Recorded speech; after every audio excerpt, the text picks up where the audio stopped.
Disclaimer. Do not send any type of harassment or negativity towards the creators that I review. This includes hateful comments, mass pinging the creators, dislike spamming, and toxic videos about them. This video is for edutainment purposes. And even then, what I say could be wrong, so please take my videos with a grain of salt. Enjoy! Oh, so I think where we left off was over here. So this one's number. Yeah, I think we left off over here. 5, stamina.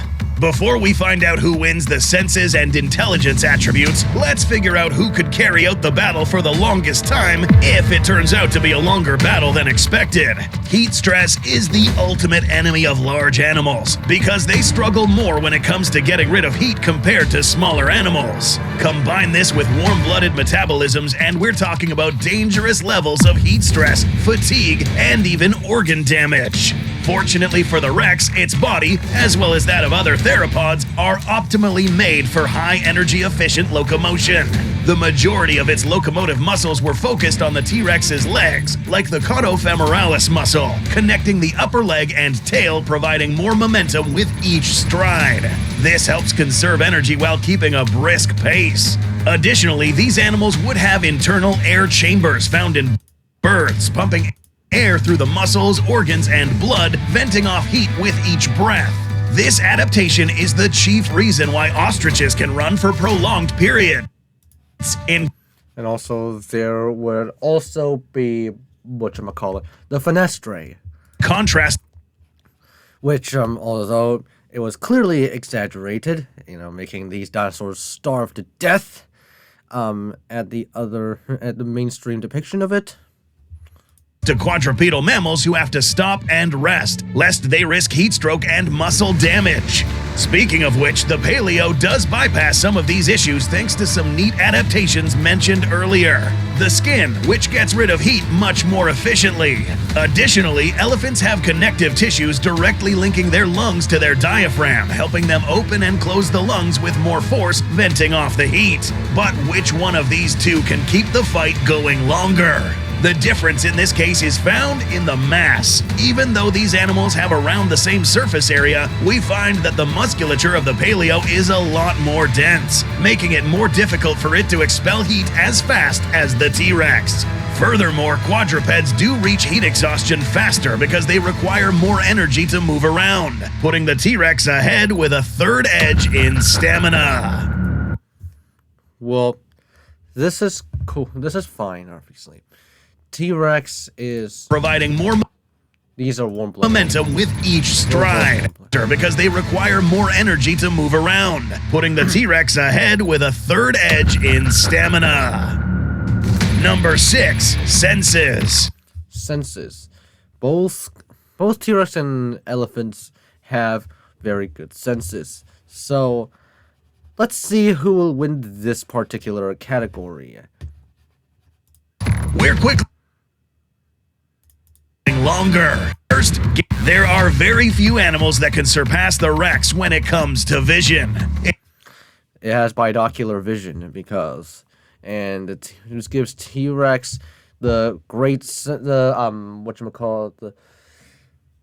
vision of an owl. I haven't seen ads in videos recently because I'm using YouTube Premium. Well, I'm not trying to flex my wealth here. That's just... Its forward-facing eyes granted a very wide binocular field of vision, better than most predatory birds alive today, meaning the Rex could identify objects much further than humans can. This, along with its flexible neck, will allow the Rex to lock onto the paleo much easier.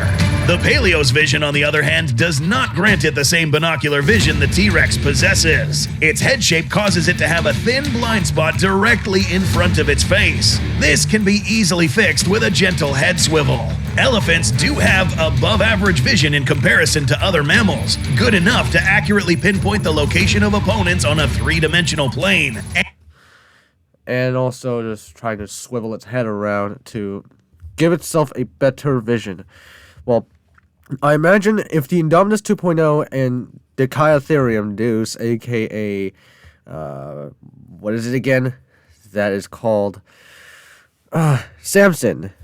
These dudes will, whatchamacallit, they will definitely do... and hurling objects towards these targets with surprisingly good accuracy. They only have issues with seeing things past 50 meters, but what makes the Paleo's vision special is that they do have extremely wide monocular vision, almost being able to practically see behind itself. Hearing-wise, the Paleo does not only have excellent hearing ability thanks to its ears, but also is able to hear with its feet. That's right, modern-day elephants as well as the Paleo would have had the ability to...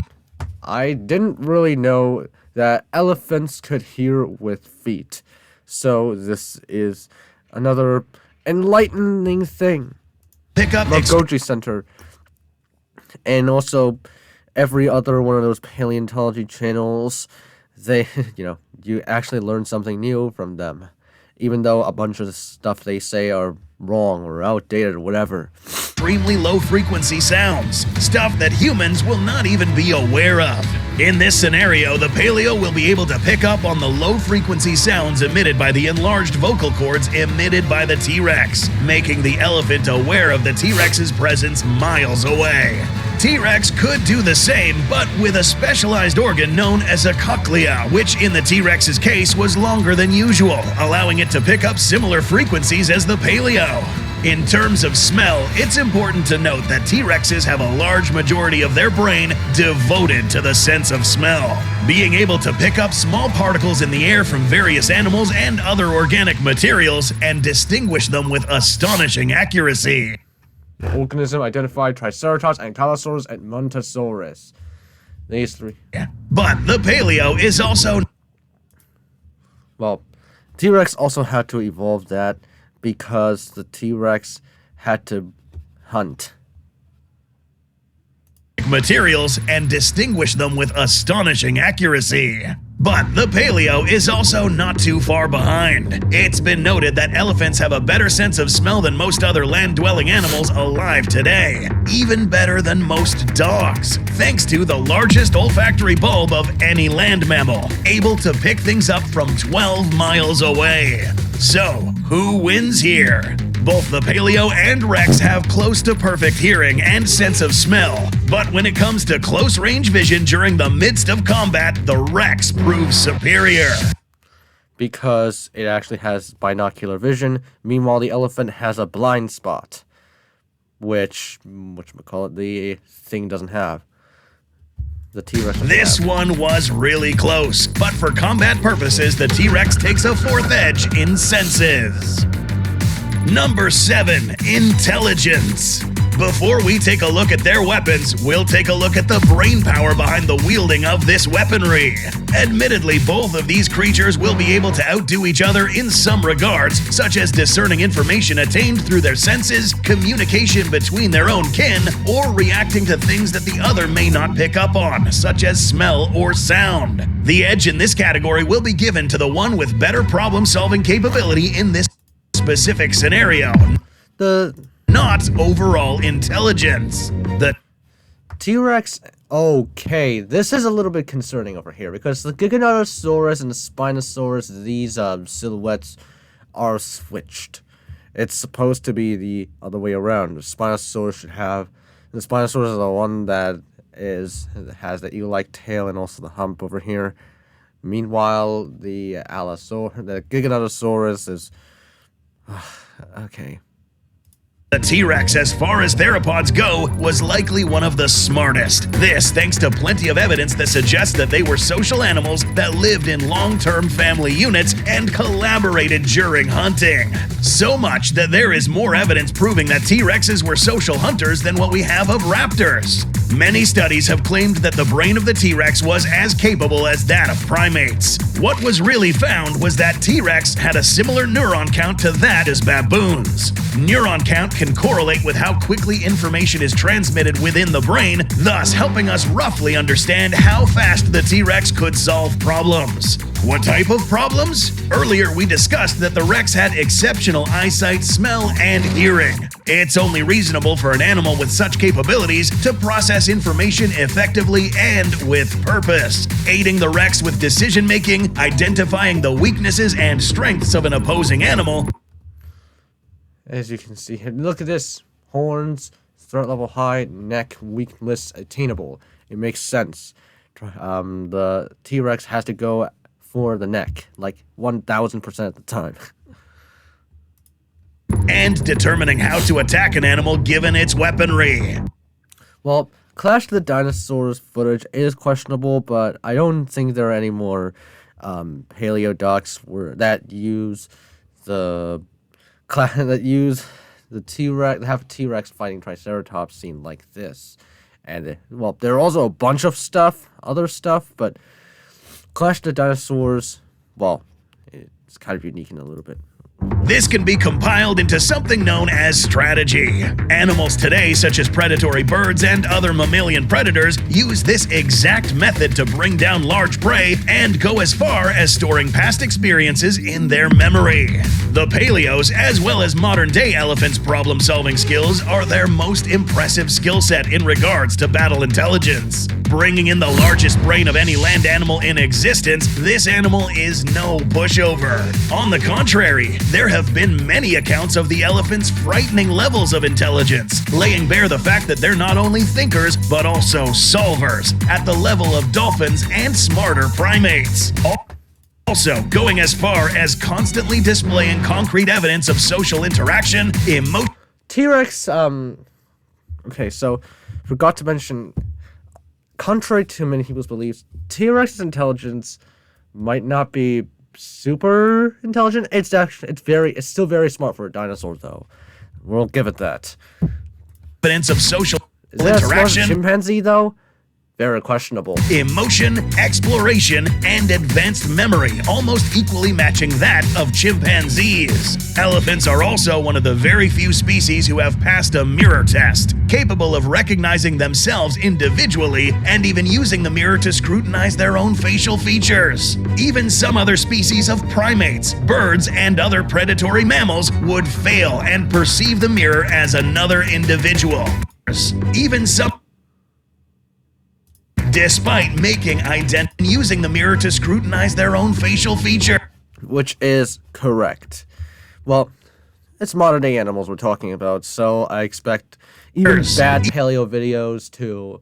Even some other species of primates, birds, and other predatory mammals would fail and perceive the mirror as another individual, despite making identical movements.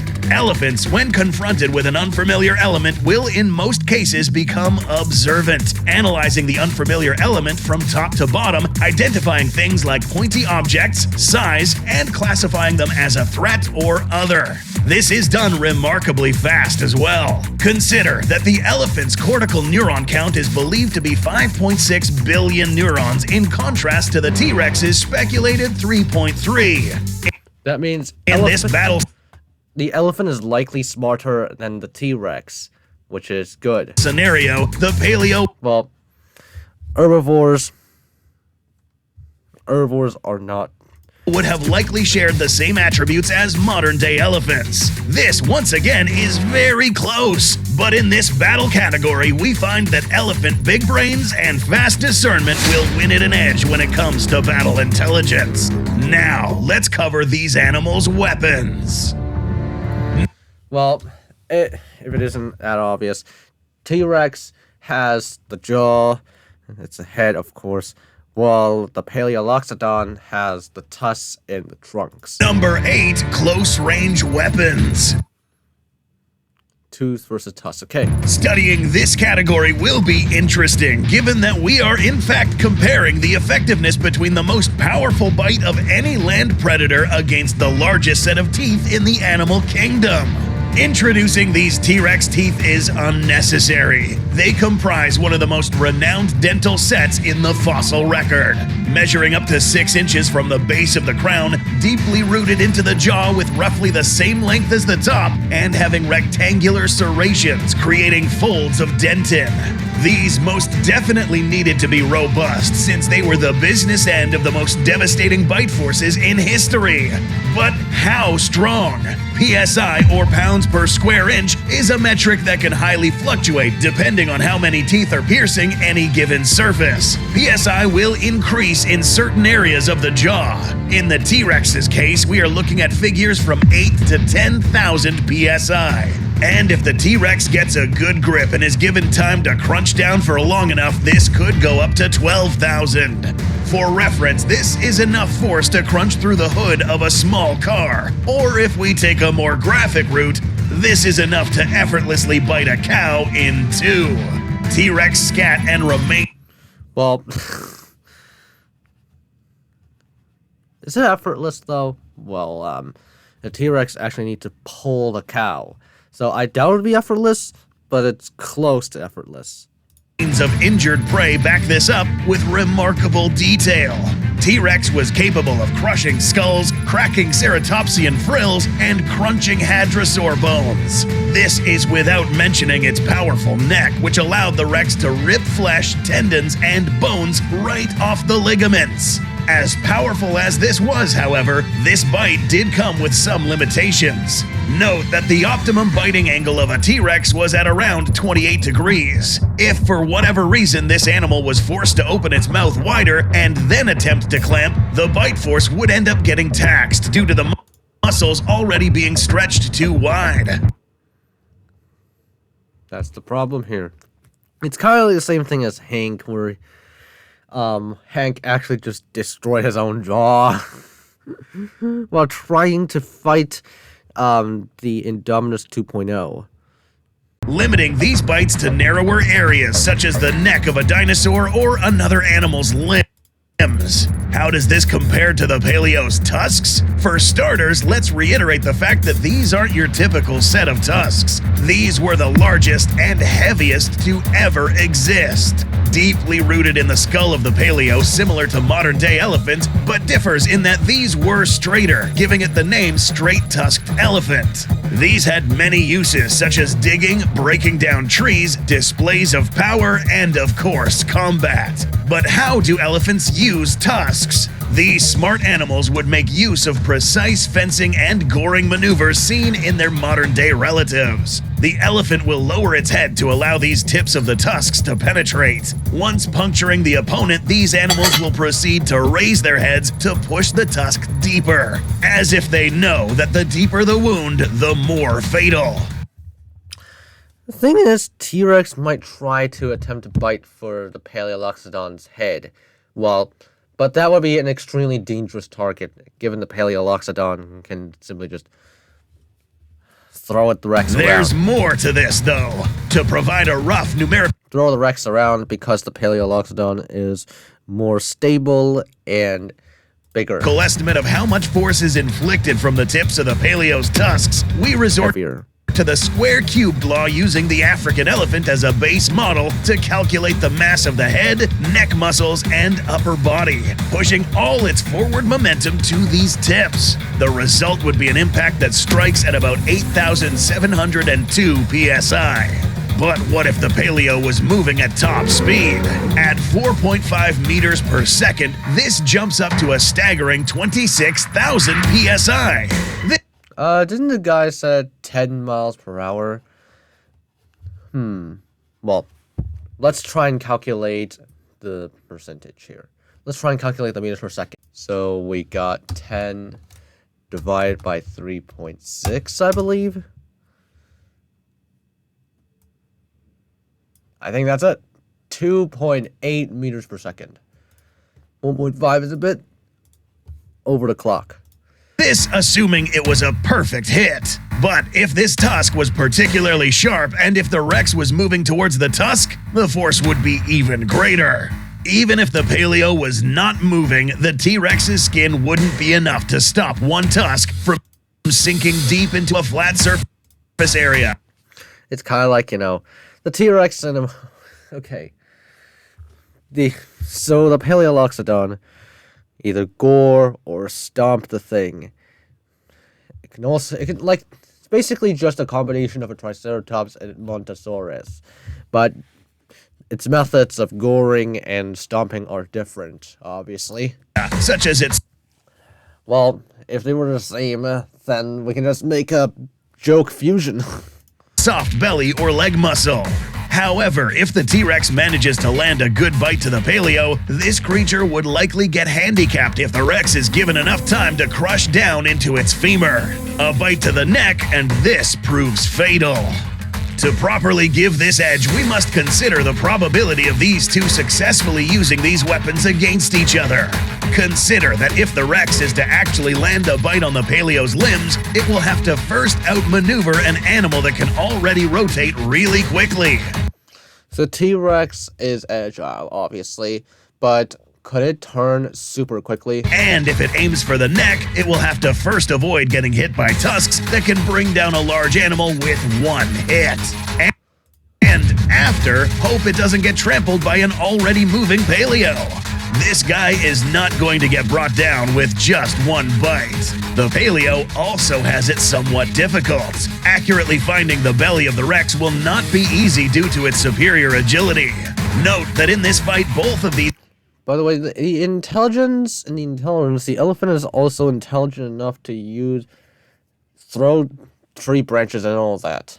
Animals will always have their heads facing each other. And somewhat using tools to their advantage. It is inevitable that these two weapons, tooth and tusk, will clash in order to reach each other's weaknesses. The winner of this edge will have to wait a little longer.